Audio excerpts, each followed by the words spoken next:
I have a great idea, but I'll never do it. It might happen. Sure, the monkeys might fly out of my butt. I don't think so. I don't see it happening. Hey, hey, hey. It's me, Jon. And me, Louise. You are listening to I Have a Great Idea, but I'll Never Do It. And you know what? You are here for one reason and one reason alone. It's because you love to hear about great ideas that are never going to happen unless somebody that's listening decides to make them happen. Mm-hmm. Louise, you know what I realized the other day? Because we used to get a lot more calls on our hotline, 304-804-IDEA. But do you know what I realized? A lot of our listeners, the majority of our listeners, are in the UK. Whoa! That's true. And so our US phone number, they might not feel comfortable calling that US phone number. So to that, I say, send us your great ideas, greatideapod@gmail.com. You can record a voice memo and attach it, and we'll play it on the show and talk about it. Oh, I am seeing your little doggy just kind of wandering around in the background wondering, what should I do right now? What should I do? He's like, I don't have a microphone or headphones. How many times a day do you wish that you were him? 1 million. He just went into his little doggy bed and like burrowed in and is just like, I'm out. It's his little cave bed, his little clamshell. He's got two of them. He loves them. And you know what? I feel like I would love one too if I had one. Why couldn't you have one? I don't know. See? We're already dropping some enlightenment freshies bombs. Yeah. Well, Louise, what kind of enlightenment bombs have you been experiencing lately? Mostly home improvement and arty ones. The one Okay. I know. Well, it's one that has been left over that I just think is hot. And then the next one, you want me? Okay. Do the hot one. The hot one. Okay. It's paint swatch balloons. Okay. You get to choose the color and the finish. So if you want eggshell, if you want glossy, if you want matte, and they send you the balloon, you blow it up, and then it floats up. As an example, if you'd like to paint your ceiling and you're like, I don't know how that's going to look though. You just send the balloon right up with some helium and you're like, oh, it'll kind of look like that. Huh. Okay. I like it. That's fun. Portable. And then also balloon. And then you got a balloon at the end of it.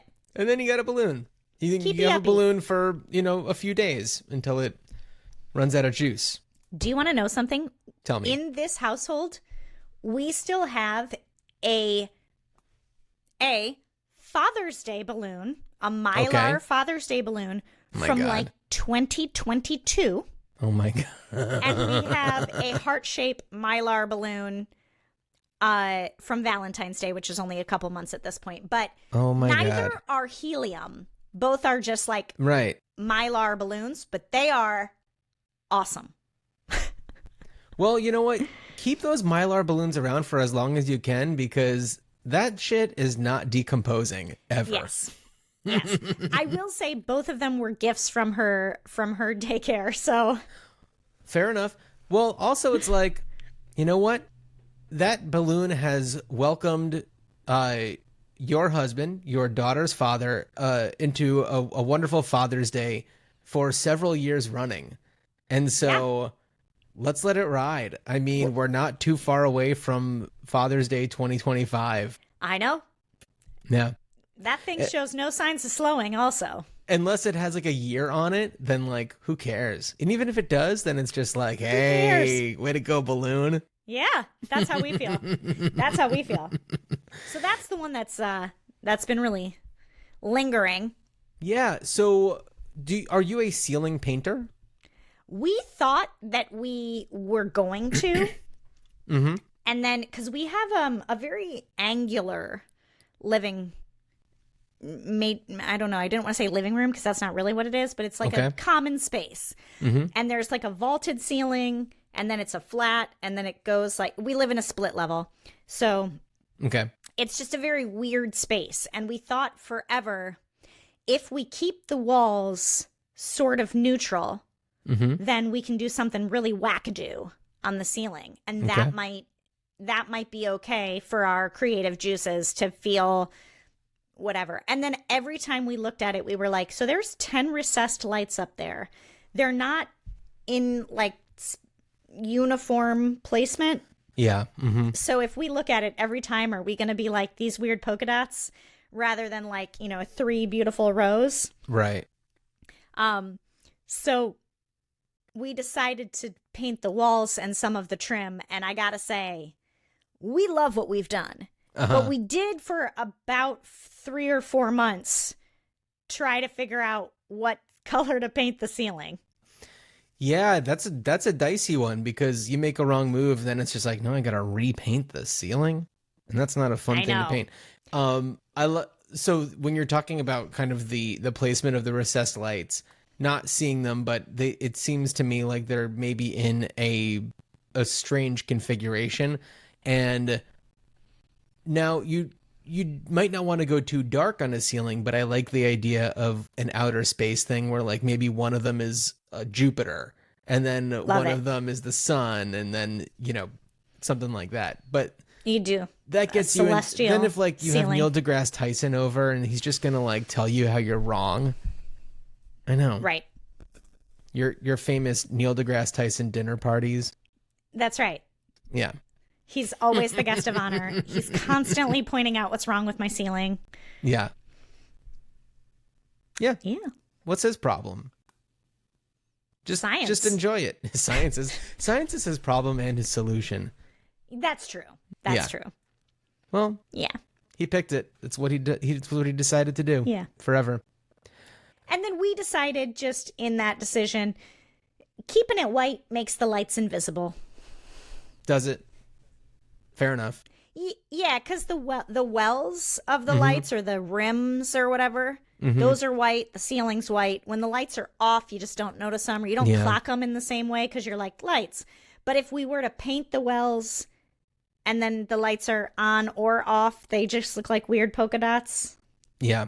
Just weird. Just weird. So, okay, if for anybody who's been listening to the past several episodes, you've clearly been on this home design journey for a while.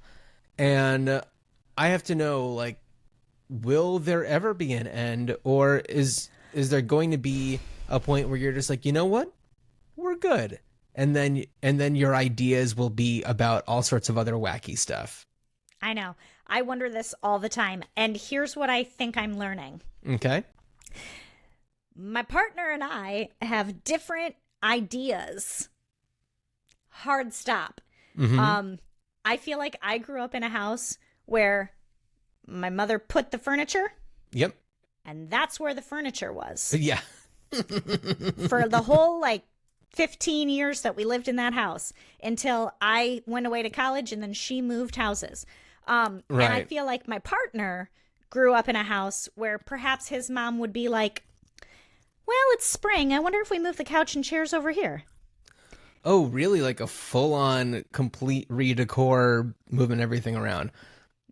Or like every couple of years, to this day, his mother repaints the dining room. Really? And not to cast shade, but here it goes. It's always like a slightly different beige. Okay. Or beige with a little tiny hint of mint. Okay. Or beige with a gray undertone. Or beige with a rosy undertone. And I gotta be like, listen, mother-in-law, I did not notice. But she lives there. Notice. She lives there. She notices. She notices. And so anyway, that's the trickle down of, I think, and then we'll do this project and we'll be done. Yeah. And I think he lives in a much more nebulous place. And so and this is then, again, not to cast any shade. Cast away. Tom Hanks. But I would much rather talk about siding, roof, paint colors, fence, deck than how we need to get more or replace or get better speakers. Yeah. Mm-hmm. 100%. My partner, he happens to just be obsessed with speakers. And it's a lot. Yeah, I feel like, and granted, everybody's different. My home experience, there are certain things where it's just like, okay, for my television, I could really benefit from a better speaker than what's built into the television. However, for something like my turntable, which I put on once every few months, the speakers and the receiver that I got from Goodwill are doing just fine. And I have some Apple HomePod minis, and those are serving me really well. And when I need to have audio on, they amplify, the sound is nice, and unless I am having guests over and there is a reason to have some sort of audiophonic experience, I think that I'm good. I will say, Mm-hmm. in his defense, Mm-hmm. we bought a Subaru, Mm-hmm. and he insisted if I get the heated seats that I wanted or the whatever it was that was a non-negotiable for me, Mm-hmm. he needed the upgraded Harman speakers. Okay. And I was like, why would you need this? And then my mom, a couple years later, bought the exact same Subaru Did she? and didn't upgrade the speakers. Mm-hmm. And I got to tell you, almost every time I get into her car, I'm like, what's wrong with your speakers? Car speakers are a little different because they are, I mean, you do have like a little surround sound stereo situation built into your little environment there. And also, when you are in a car, at least for me, I need to have some sort of sound coming through those speakers. It helps me focus on actually driving, which may sound counterintuitive, but it's true. And yeah, having good speakers is nice. I feel like somewhere in the middle is good for me. But I I'll don't also say, need like, it anything doesn't fancy. even have, it doesn't even have to be like music or a podcast. It's like the robot that's giving you directions on your Right. GPS. I'm like, ugh, is that what that sounds like? So my partner in life will be like, you say you don't care about speakers. Check again. So going back to what you were saying about the different styles that are in your household of furniture and moving around. For me, it is like if I move into a place, there's a period where I'm like, I've got to try this configuration out before I commit. And then it's like moving things around and seeing like, okay, what actually works? I need to live in this for a couple of weeks. But like at that point, nothing gets mounted to the wall. Everything is just like temporary until I'm like, you know what? This is, as far as I can tell, the best configuration for this space. Now I can start, drilling holes and things like that. Set it and forget it. Set and forget it, but with a grace period where like I can move these things around and it's not going to cause any permanent damage. Also, I really do like redecorating and moving furniture around, but it gets to a point where I'm just like, you know what? This is pretty sweet. I really like this. And then it doesn't make sense to do much more. Another thing, because you were saying that, you and your darling husband have different, I guess, visions for how to, I guess, move through the world in your homeowning experience or your living arrangement. So for anybody new to the podcast, I guess I don't talk about this too much. I'm divorced for a few years, and I do have a long-term partner, and she and I do not live in the same home. And you know what? It really works for us. We have different styles. We have different decorating styles, and You know, she lives a neighborhood away, and that really works for us. And I can go over there and be like, you know what? This is her space. I don't feel the need to. There actually have been times where I have recommended moving around furniture for her, but it was for a purpose. It wasn't just a design thing. Because she works from home, and she's been like working at her kitchen table, essentially, well, dining table or whatever. And it's like, it's probably a lot better for your mental health to have a separate working space. And I know that space is at a premium in this small condo. So let's see if we can figure out a way to create a separate space so that when you are done, you are not looking at your computer when you're eating breakfast in the morning. And we did that, and then the reviews have come in, and everybody loves it. Love it.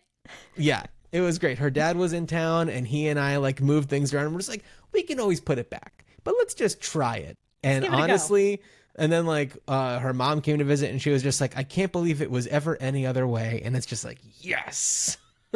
we actually moved our couch to a different configuration in the main space. Mm-hmm. And our options are limited also because maybe I don't talk about this enough, but my partner plays piano very well. So we have a sweet, sweet grand piano. Yeah. A Shiguru Kawai. Never even heard of that. It's the best of the best. I guess so.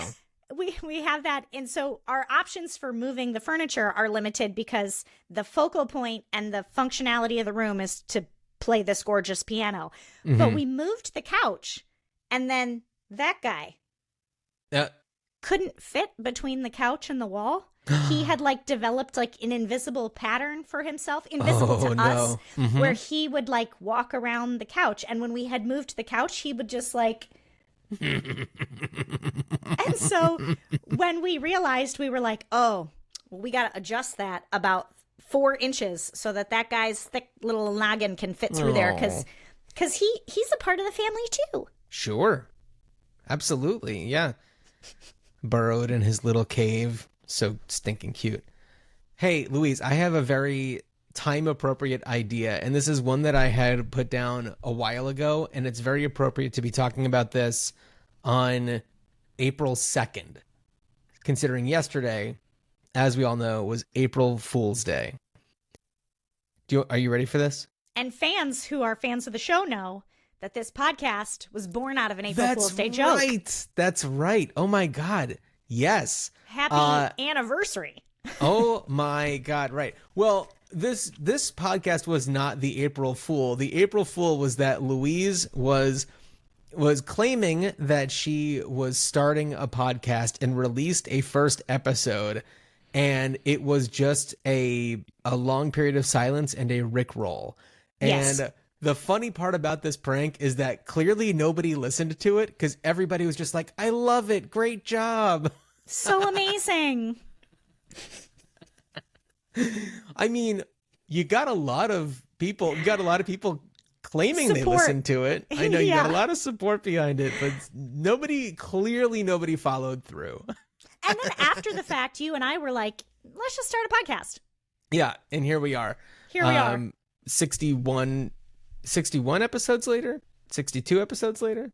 At 60 least some 62. Odd. Yeah, something like that. Anyway, I'm so happy that actually did happen because then I get to share ideas like this with you. So I am not a fan of pranks. I think that one is funny, but typically they are mean-spirited and a little upsetting. And so I also understand that there are people who like they enjoy the prank, whether they're whatever side of it that they're on. And so I feel like there needs to also be an outlet for people who just love doing pranks, but like don't have a person that they can, I don't know, prank effectively without hurting feelings. So I suggest a phone number, pretty much a hotline that you can call, and there is a prankable person on the other line Oh my gosh, it's like that app where a blind person needs help picking out the right milk and they just call. I've never heard of this, but go on. Okay, this is not a prank, but there's a phone number that you can call if you're a blind person, and then it connects to like a community of people who have agreed to be your eyes for you. Right. And so if they're in the store and they're looking for like 2% milk, they'll FaceTime you and you'll be like, it's the one on the right. And then they'll say, thank you. And they'll put that one in their cart. Yeah. And then you hang up the call. That's great.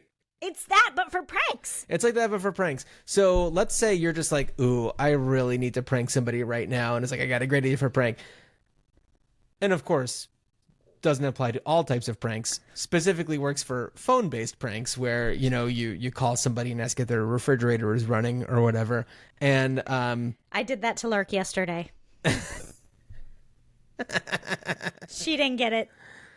Yeah. Well, my kid attempted to pull an up dog on me yesterday, but she's not good at it. Nice.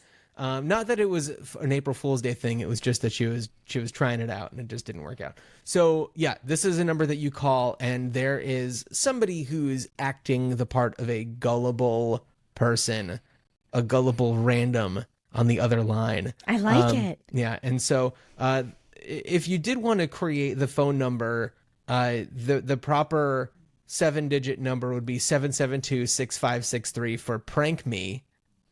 So, whereas we have 304-804 idea, you can have 304-772-6563, 304 prank me.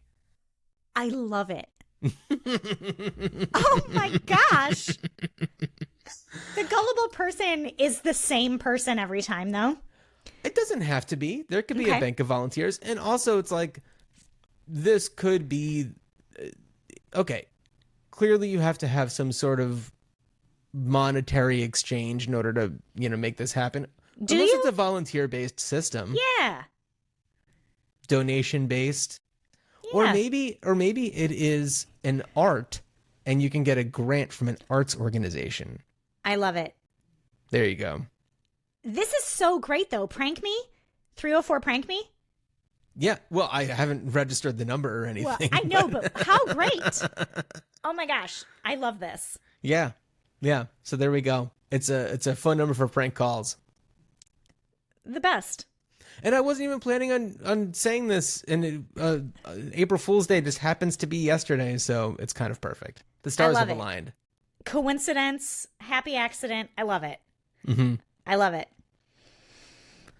Do you got anything else that's fresh brewing? I do have a fresh brewing. Okay. I just went to an art store, and if you haven't been to an independent art store in a long time, it's a good time. And I even mean, like, if you've got a Blix near you or whatever, go there too. But I went to this like old-timey mom and pop art store, and just looking at the different like gradations of pencils. A Dixon Ticonderoga number 2 is like really soft, dark lead charcoal for like filling in test bubbles. But if you get a Dixon Ticonderoga 3, it's like best for like drafting, because that line is going to be...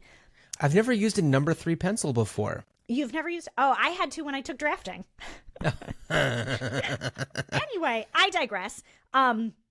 It's just like wild to be in there and see just different tubes of acrylic paint and different pastels that you can buy, and the range, which leads me to the idea: why doesn't Crayola make replacement sets or like single color purchases? Because I have a teeny tiny cartographer that lives in my house, and so our black marker, Crayola washable marker, is always dead. It's always dead. And it's not for not having the caps on, because look who's OCD over here. Yeah. It's because of use. Everything is a map. So it would be really great if from Crayola washable Yeah. or any other company that makes markers that are for children that are washable, you could get a 5-pack of just black. Yeah. Mhm. Or you could get an 8-pack of just pink. Right. Or instead of the whole time having to buy an 8-pack, a 12-pack, a 24-pack, a 48-pack of a million different colors, which is beautiful. But why can't it be like an art store? Subclause, I'm not going to buy my preschool age kid fancy markers. Well, Because those are too expensive. right. No, of course. Well, I would say that like it's a perfect opportunity for like Sharpie to make a washable marker, because those you can get an 8-pack of just the black marker. Yes. Yeah. And you can also get the fancier colored ones or the sparkly ones too, but to make a washable version. Now, I do feel like a washable marker is going to die faster than a, permanent marker. Right.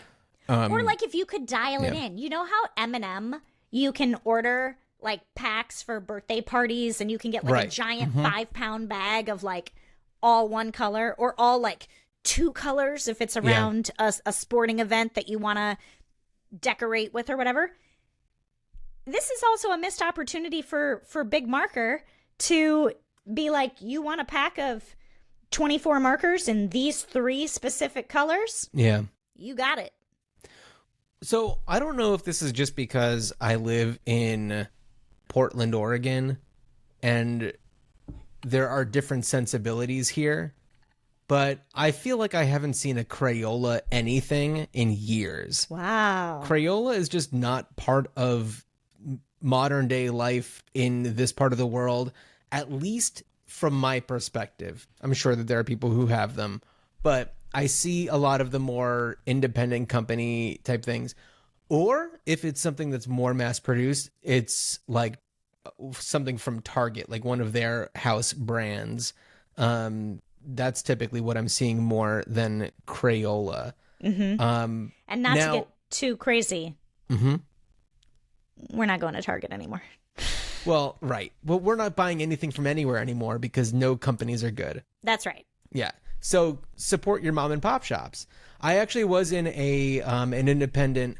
They have a few locations here in Portland. It's called Collage, and it's small. They have lots of cool little things and little knickknacks. And my kid got like a mood ring from there last time we went. Cool. But, and that's, they have like the individual markers, granted for more artistic based things, real life artistic based things, not kid stuff, which they have too.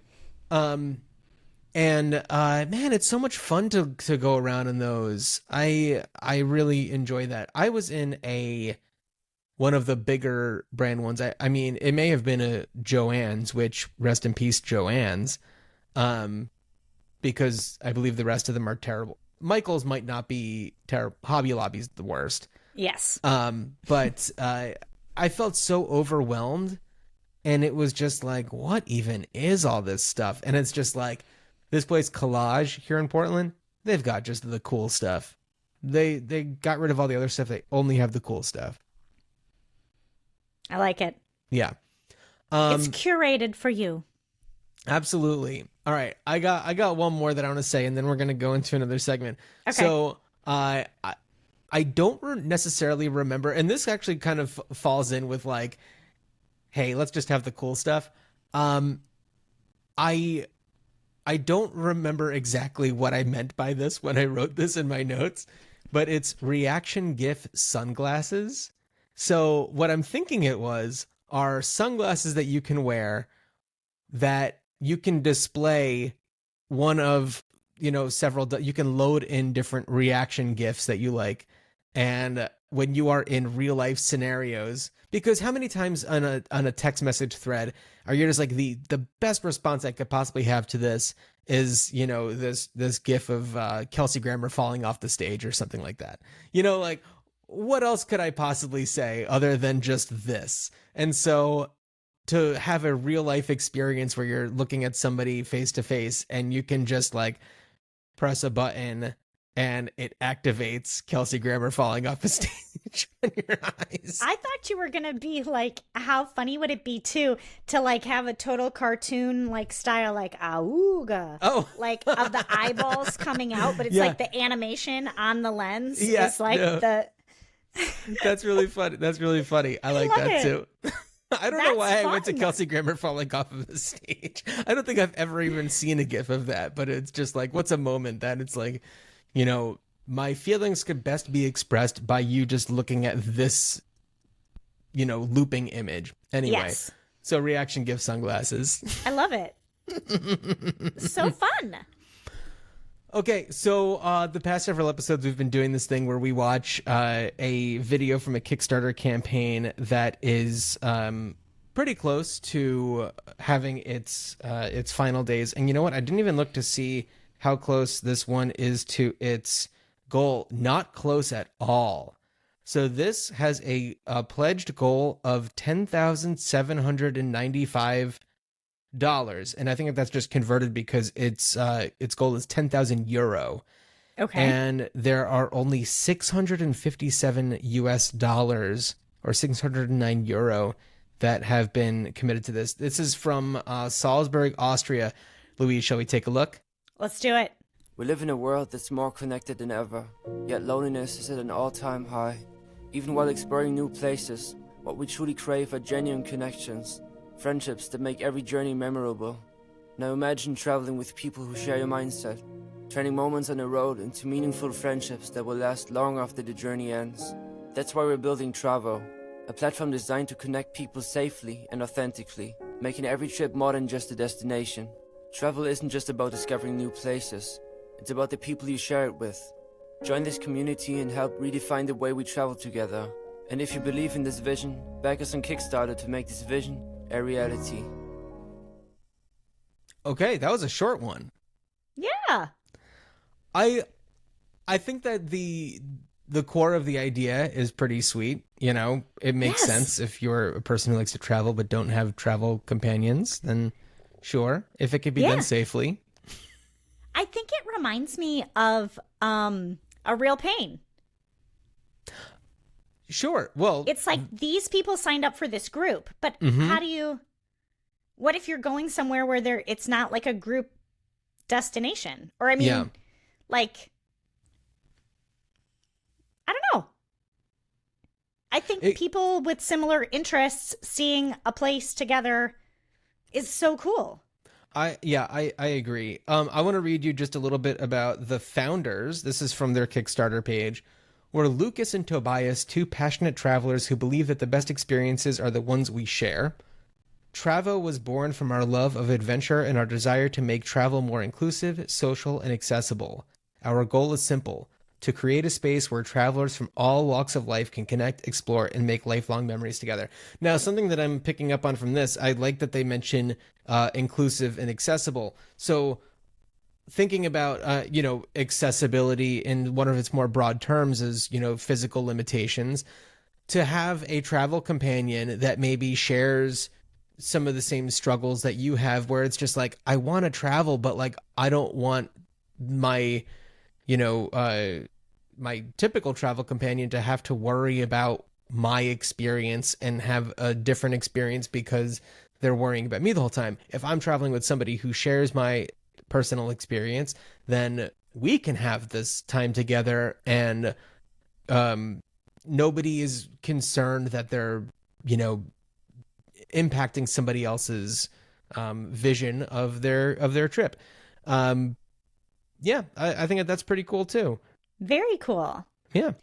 So this is unrelated but related. I just a couple weeks, I don't know what day it is, finished this book On the Hippie Trail by, I think it's by Rick Stevens. Okay. Once upon a time in life, he was a piano teacher, and then he was like, you know what I really want to do? Travel. And then he became like an essayist and an activist and a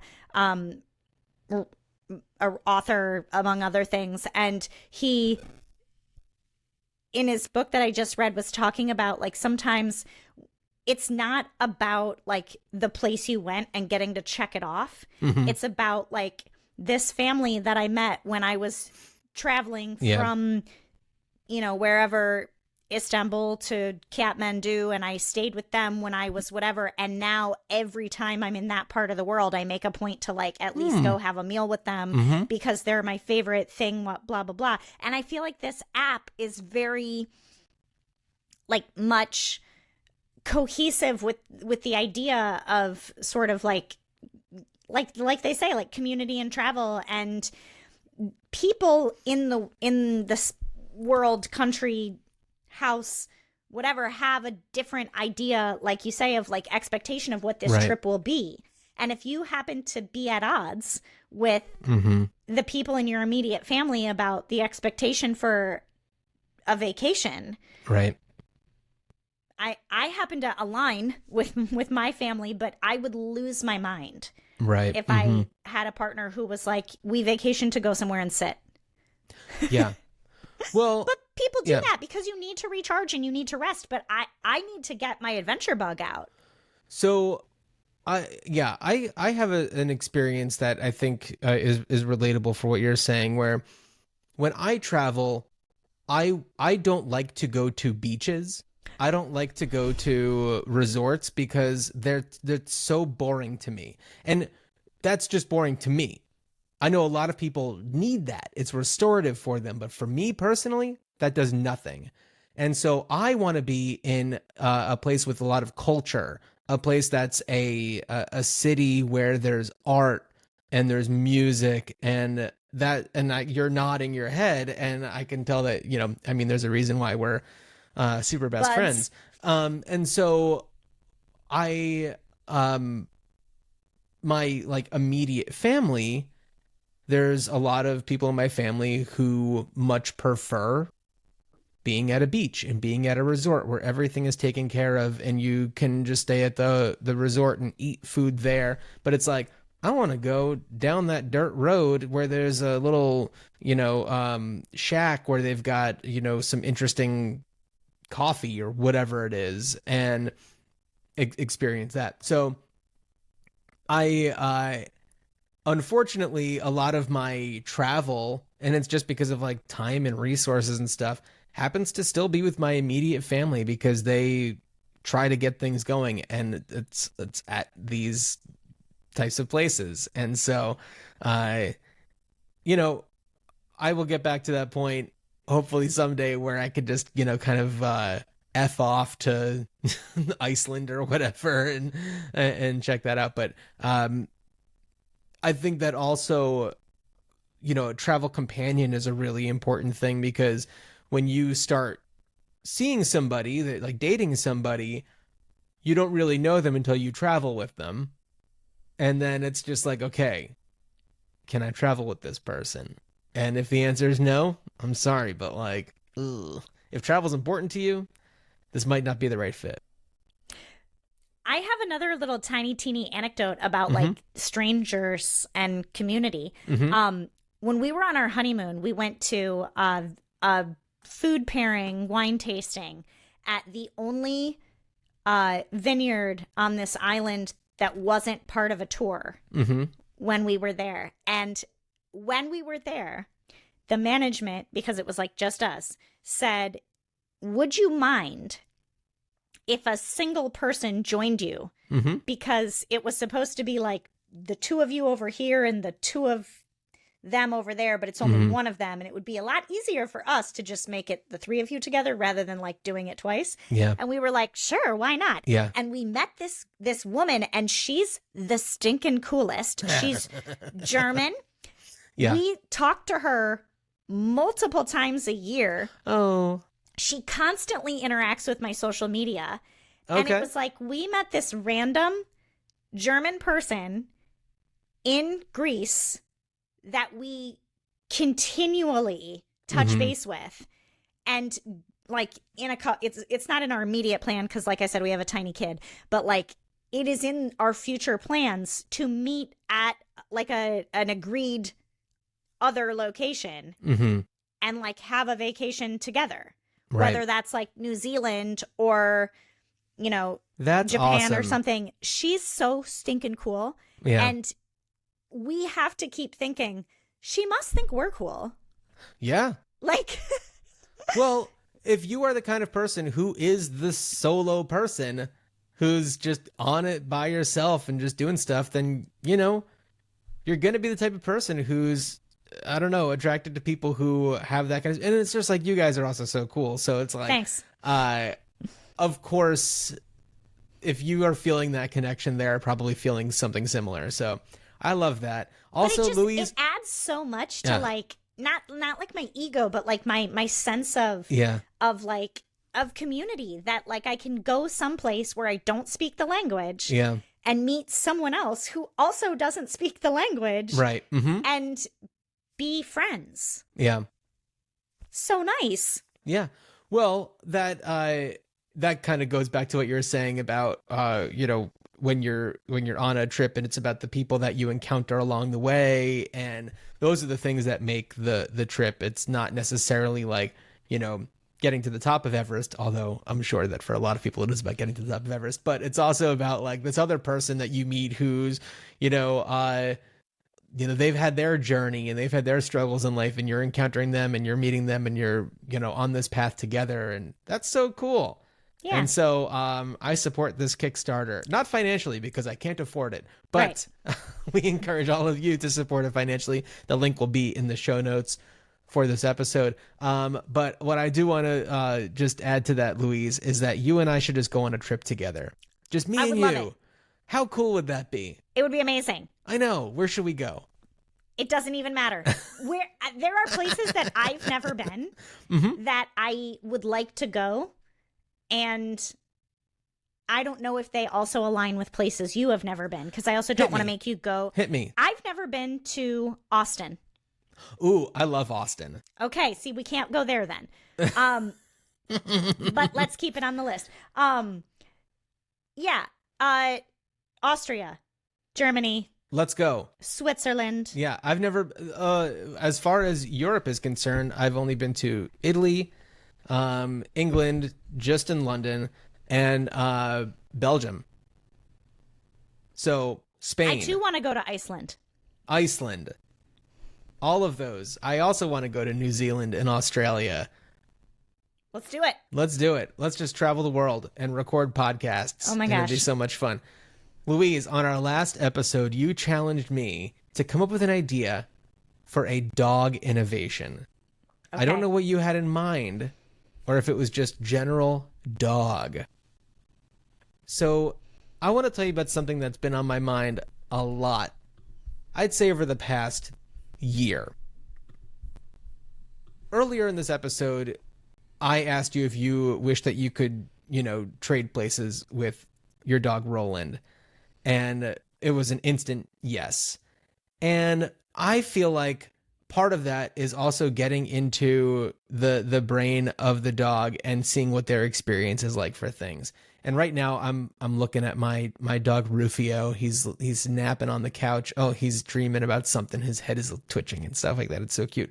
And for me, the thing, okay, if a genie was going to grant me 3 wishes, one of them would be this. And I feel like maybe there's a way that science can help make this happen. I really wish that dogs could laugh.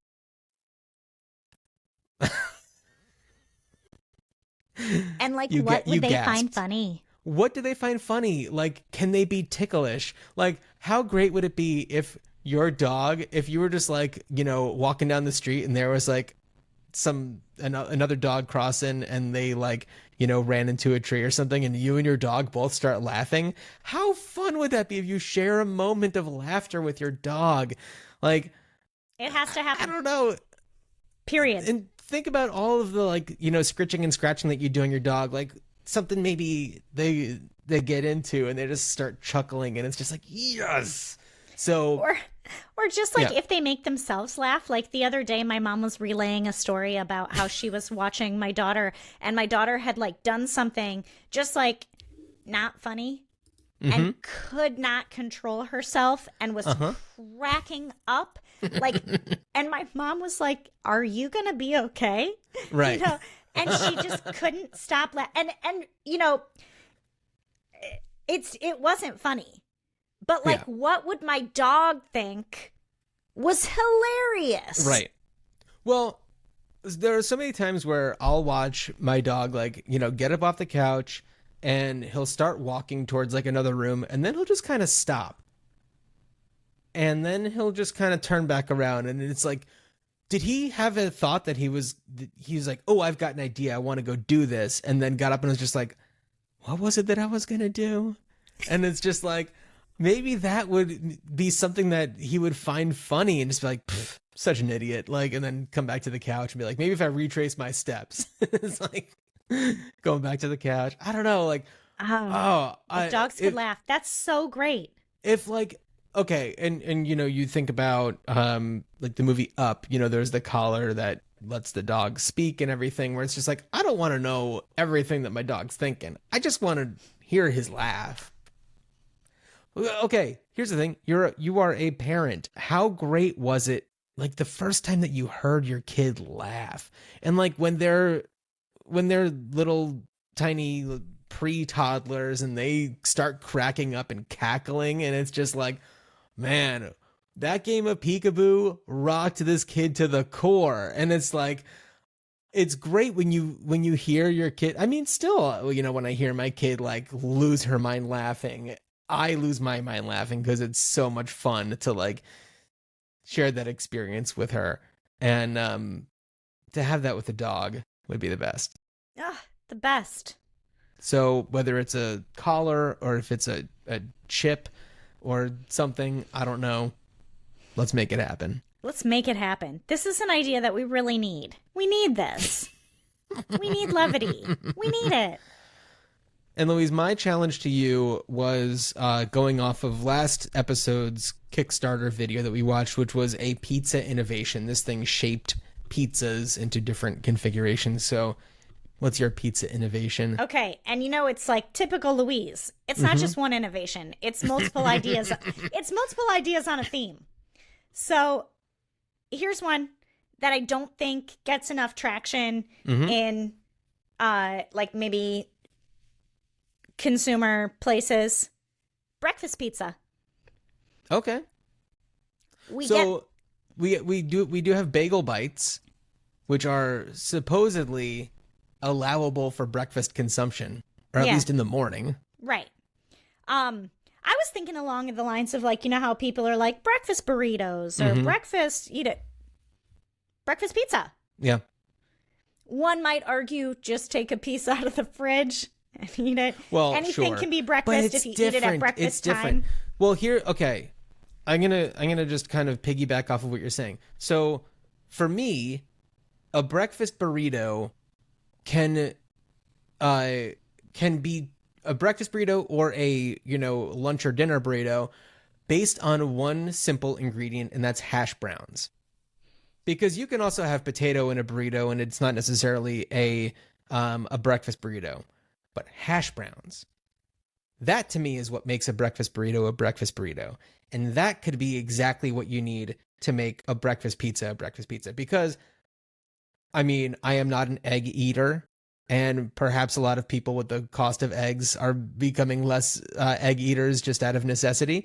And so there are a number of different types of, you know, proteins or eggy types of things that you could toss on something. Also, you can crack an egg on a pizza at 7 p.m.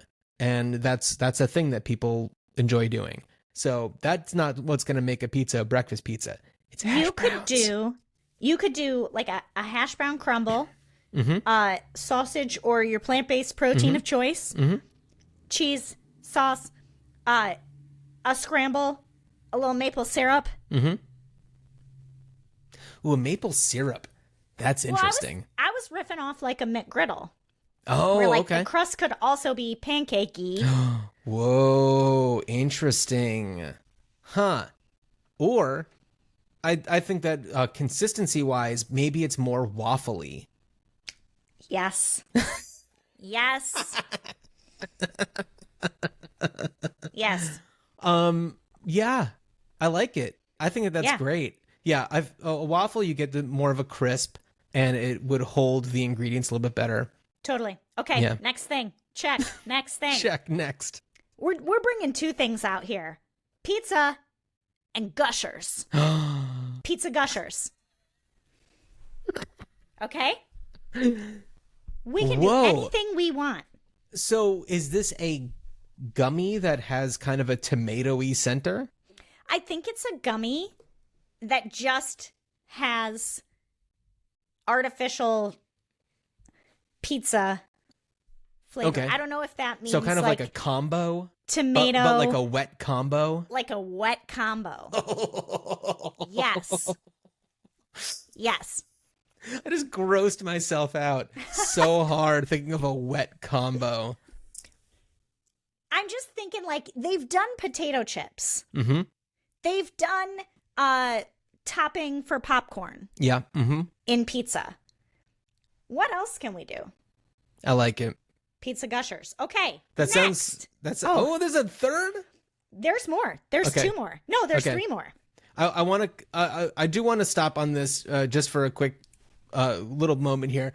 So, the idea of tomato as a gummy flavor, and I know that's just a component of it. It does make me wonder because, as we all know, tomato is a fruit. Why doesn't it get the same treatment that other things get in gummy form, that other fruits get in gummy form? I know.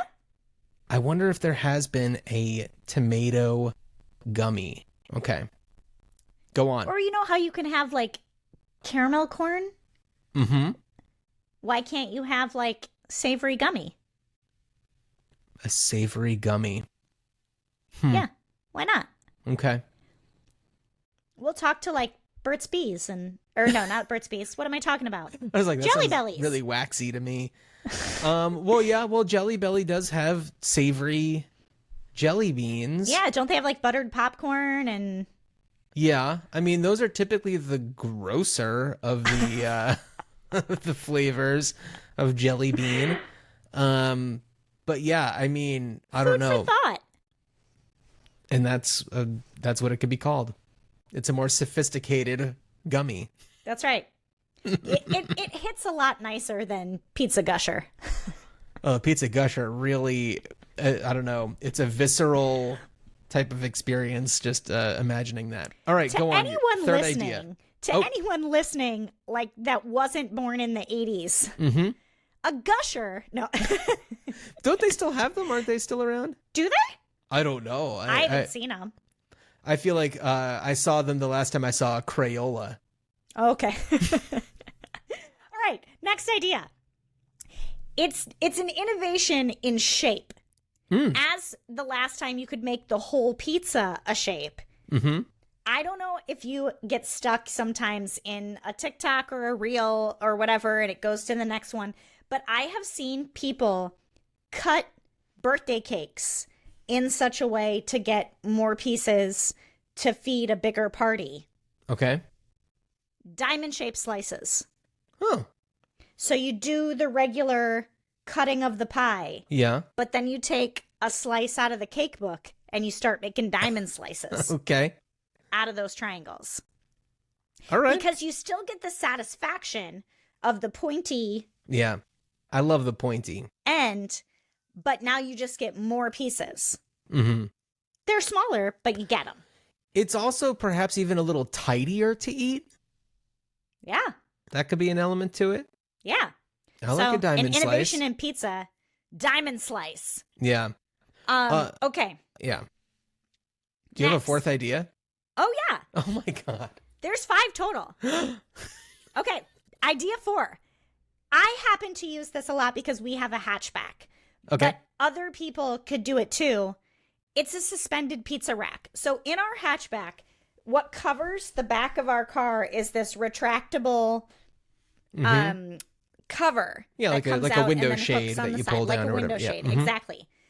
A suspendable rack that your pizza box fits in, so that your pizza box is floating on the drive home from the pizzeria instead of having the grease from the pizza box soak into the bottom of the floor of your trunk or the seat that you set it on in the back seat.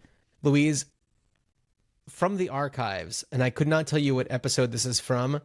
I had this idea already. I did. But it was a tray for this is just from my notes. Tray for front seat for pizzas to keep things from sliding around. So like on a gyroscope or something so that it always stays level. Okay, so for me, idea number 4, because you've already had idea number 4. Well, no. Well, it's also funny because when I type in pizza into my notes, there are several items for pizza. So that was one of them. Pizza fondue was another one. Love it. And then another one that's on here, is actually peanut butter and jelly pizza. Now, I watched a TikTok video yesterday of a pizzeria in New York called Crispy Pizza, Crispy with a K, and they were making a peanut butter and jelly pizza. And I forgot that I had done this, but it was Skippy peanut butter, Smucker's jelly, classic garbage peanut butter and jelly. There was cheese. I don't think that there was any other kind of sauce, but there was anchovies. Yeah. I won't knock it till I've tried it, because I do enjoy PB&J. You do live much closer to it than I do. That's right. Yeah. That's right. I would try it. Yeah. So those are the past pizza ideas that I've had. So, but yes, I as a non-cheese eater, the whole cheese sliding around on a pizza thing is not really a factor for me. Sure, there are non-dairy cheeses that I'll sometimes, get involved with, but typically if I'm getting a pizza, it's going to be more interesting. And there's going to be different types of toppings that maybe stay in place a little bit better. But I do remember growing up the need to keep the pizza box perfectly level. Mm-hmm. Yeah. Absolutely. Okay, final idea. Okay. On pizza innovation. Mm-hmm. Pizza idea number 5. Idea number 5. Or 4 if we take my 4th idea. It's fine. It's fine. All right. In the same way that you would carry around a reusable straw, they're reusable little legs that you just stick on the bottom of your pizza box for the same reason that you would have the gyroscope or the suspended rack. So that you don't get the grease from the bottom of your pizza box on your table, on your picnic blanket, on your vehicle seat and or trunk. Okay. Just to sort of So it's really funny because when you said little legs, the first thing that I thought of was like a fully telescopic, no, not like walking legs, but like fully telescopic table legs. That means that your pizza box would just turn into a table and you could sit down at a park and eat, pizza just right there, and you've got a little table and it looks all nice. But you can buy different sizes of that's legs. True. That's totally true. But that's really fun. That might be my favorite. That may be my favorite of the bunch. Best for last. I mean, they were all knockouts, I gotta say. Pizza Gushers, I don't know if that one's my favorite because it sounds so disgusting to me. These don't have to be ideas that we personally like, but just ideas that other people might like. It's not my idea it's not my job to judge the idea. It's just Right. my job to have it. Absolutely. Well, Louise, for our next episode, I am going to challenge you to dancing. I love it. Okay. I'm into this big time. Okay. So your challenge for next time, a little bit going on the same theme of Gushers and Crayola. Okay.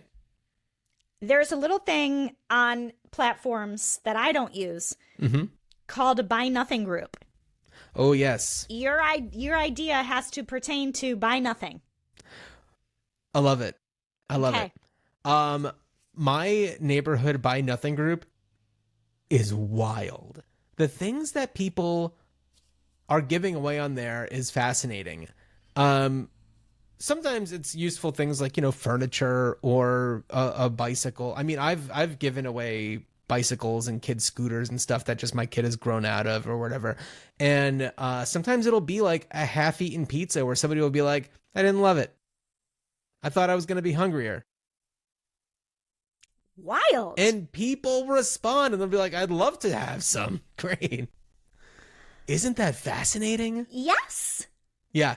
Okay. For our next episode, I am going to go through my Neighborhoods Buy Nothing group and I am going to screen grab some stuff to share so that anybody who's watching on Spotify can watch the videos and you can see them, but we'll describe them as well.